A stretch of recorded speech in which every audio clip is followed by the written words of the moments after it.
We are going to be writing arguments for our Socratic seminar. So my first step is just to code the prompt so that I know that I'm answering the question. So I need to defend an argument, so choose a side, about whether or not democracy is the best form of government. We've looked at some sources yesterday, and now I'm on to my thinking steps. My first thinking step is to ask myself, well, what's my claim? What is my side of the argument based on the sources I've read? Let's say for this example that I've decided that my argument is that democracy is not the best form of government. So now I need to go on to thinking step 2, which is what is the counterclaim, the opposite side, and why do I think that they're wrong? Why do I disagree with them? This is how I will start my assertion, by addressing this counterclaim and then proving them wrong. So I'm going to go ahead and place the ones I already wrote into my sentence now. I'm using the sentence stem, some may argue, to introduce the counterclaim, and then I use the word however to prove them wrong.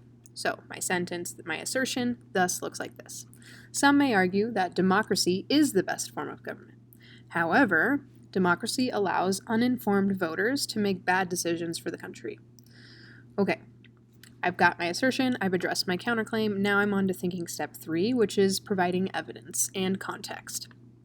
I want to make sure, because it's a seminar, that I am identifying the paragraph in the source that I'm referring to so that people can quickly reference it and follow along with me. So that's my third thinking step. I've done that by saying, in source A, in paragraph 1, he states. So just making sure that you note the paragraph. And then lastly, I'm going to finish my interpretation and prove my point, but I want to make sure that I'm staying in the third person. Even though this is my opinion and my thinking, we want to use phrases that are not I think, I feel, I believe, because an argument is going to be stronger when you have when you've not used that.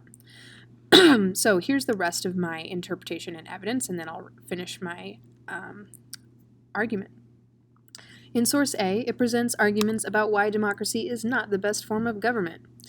In source A, paragraph 1, he states, fewer than a quarter know who their senators are, and only half are aware that their state has 2 of them. This proves that democracy may not be the best form of government because citizens are not informed, and thus will probably make decisions that do not benefit the country. And then again, I'm just going to end by proving my point and saying why I disagree one more time by saying, although people may say that having a voice is the most important freedom, an ignorant opinion can cause a lot of damage to others and to our country. And that is the pieces needed to have an exemplary Socratic seminar response tomorrow.